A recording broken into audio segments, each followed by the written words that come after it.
Cette rentrée littéraire, encore elle, fait voyager ses personnages à travers le monde. Malheureusement, les personnes concernées ne le font pas toujours de plein gré. C'est pour ça que heureusement que la littérature est là pour nous montrer tout ça.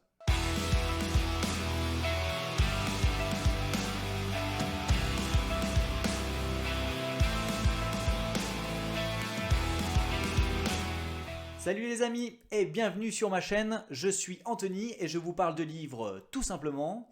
Alors l'exil, qu'il soit voulu ou forcé, transforme la vie des gens. Ces personnes se sentent finalement bien nulle part, que ce soit dans leur pays d'origine ou dans leur pays d'arrivée, ils sont toujours considérés comme des étrangers.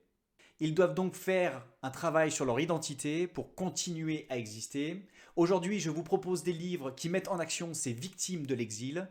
3 livres, 3 genres, pour aborder un petit peu le sujet de manière différente.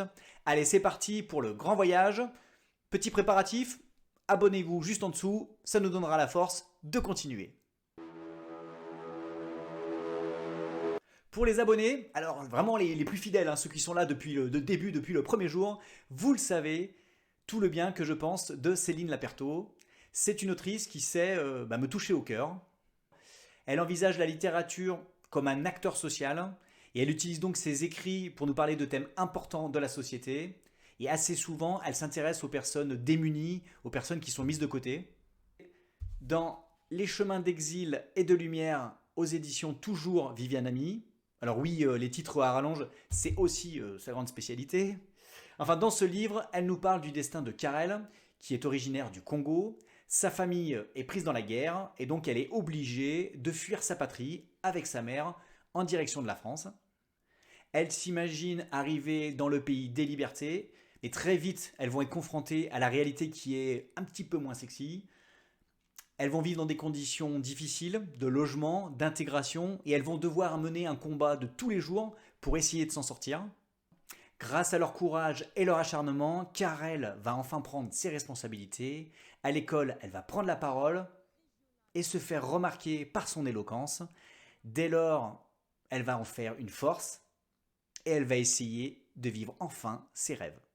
C'est donc tout le chemin parcouru, semé d'embûches, de ces expatriés que nous propose l'autrice. Sa plume est toujours aussi virtuose et elle permet de transmettre tous les sentiments des protagonistes. Le lecteur est vraiment au contact, on suit le quotidien de ces combattantes et on les accompagne pendant toute leur élévation.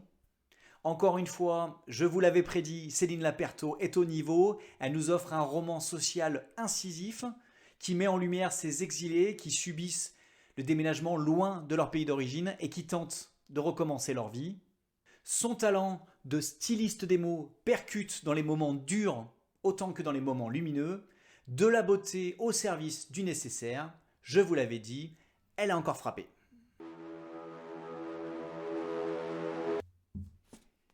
La porte du vent de Jean-Marc Souvira aux éditions Fleuve Noir. Alors nous sommes en Picardie à notre époque. Il y a 2 clans, la mafia juive d'un côté, la mafia chinoise de l'autre. Et les deux ont des relations commerciales importantes ensemble. En gros, pour vous résumer, l'un blanchit le trafic de l'autre. Voilà, en gros. Jusqu'au jour où l'un des mafieux se fait dessouder. Et là, l'engrenage de la violence se met en place et c'est l'escalade.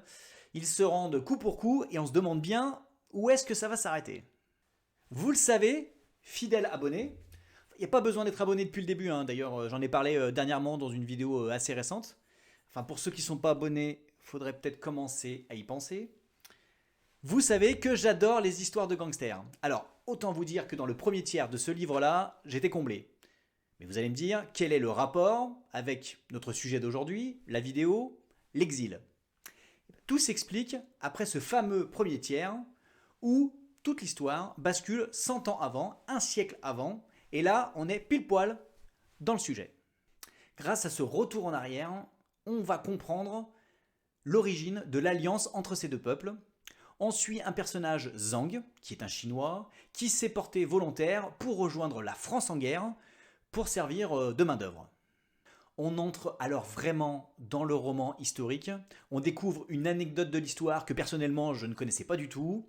La France, à cette période, avait des concessions commerciales en Chine Et ils ont demandé dès 1916 à des Chinois de venir les aider, alors non pas sur le front, mais dans les campagnes, pour faire le travail qu'ils n'avaient pas le temps de faire. Cette aventure a un côté humain important, avec des personnages attachants, qui vont se rapprocher devant l'adversité. Venus de très très loin, les Chinois vont tenter de s'adapter aux ordres donnés par un commandement qui ne les porte pas vraiment dans leur cœur. L'assimilation est d'autant plus compliquée, mais il va se développer une sorte de fraternité qui va mélanger un petit peu toutes les cultures et ainsi créer une relation très forte qui va durer dans le temps.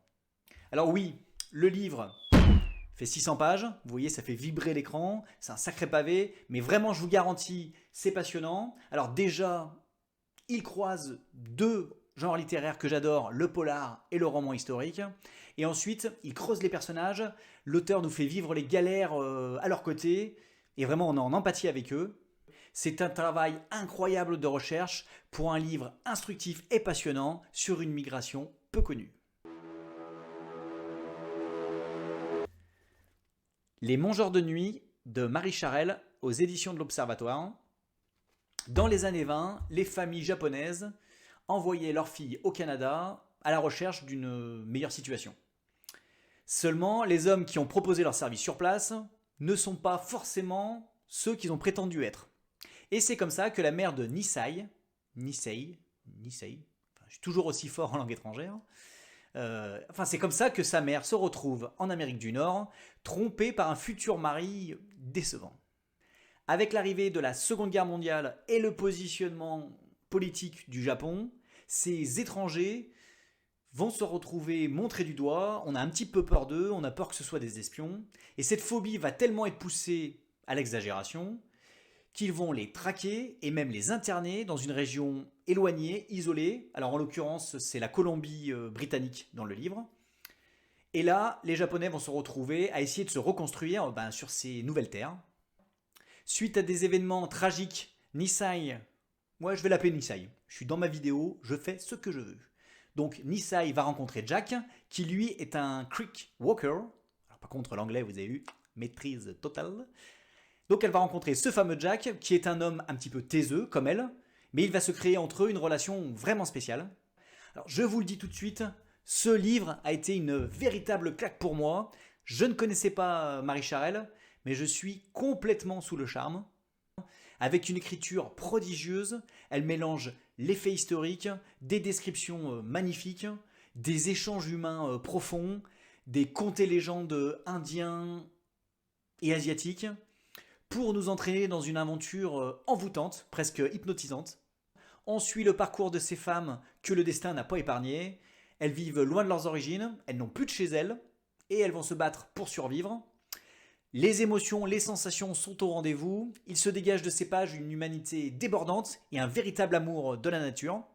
Cette lecture développe une grande puissance évocatrice presque charnelle, qui vous marquera à coup sûr. Jetez-vous sur ce roman qui prouve que la littérature peut transcender les sujets, surtout quand elle est pratiquée avec un grand talent, comme celui de Marie Charelle.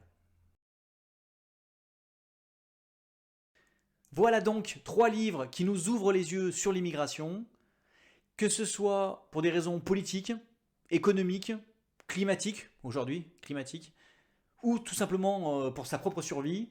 L'exil n'est jamais un choix voulu. Les personnes qui quittent leur pays le vivent toujours à contre-cœur. La littérature nous permet de se mettre à leur place et de ne plus voir, de ne plus juger les situations avec nos yeux d'habitants de pays favorisés. Voilà pourquoi il faut lire ces romans et plein d'autres. Votre ouverture d'esprit vous remerciera. En attendant, je vous souhaite une bonne journée, de bonnes lectures. À bientôt. Je vous kiffe.